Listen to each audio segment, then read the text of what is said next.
Pour nous, l'article 39 demeure et il doit être appliqué et nous allons nous battre pour qu'il soit appliqué.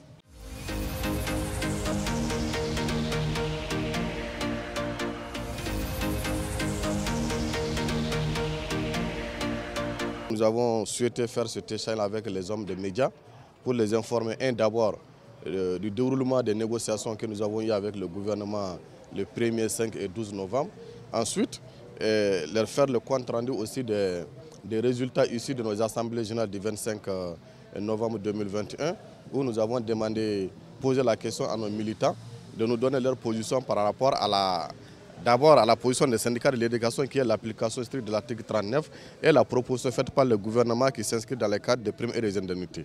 Et lorsque nous avons reçu les PV, nous avons vu partout au Mali les anciens disent qu'ils n'ont pas d'autres demandes. La demande elle est unique, c'est l'application stricte de l'article 39.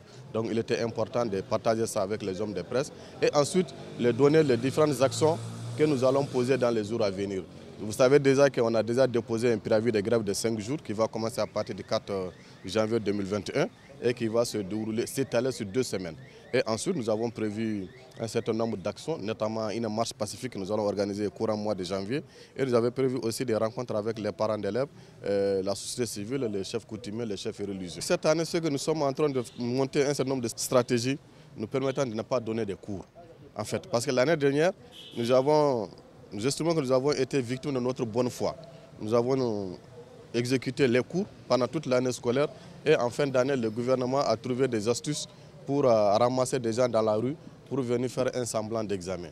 Cette année, la stratégie est de faire en sorte qu'à la fin de l'année, le gouvernement ne puisse pas avoir un certain nombre de matières dispensées pour aller à des examens. Nous souhaitons cette année sortir définitivement de cette question. Et c'est pourquoi les négociations, nous sommes restés intransigeants sur notre position. Et nous avons été renforcés dans notre position par les militants à la base.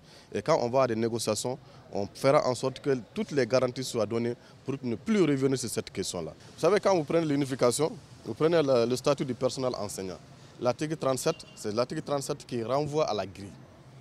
L'article 37, c'est ce qui renvoie à la grille. Donc si la grille, l'unification, l'ordonnance touche un article de notre statut, c'est l'article 37, pas l'article 39. Donc si l'article 39 n'est pas touché, forcément il faut l'appliquer.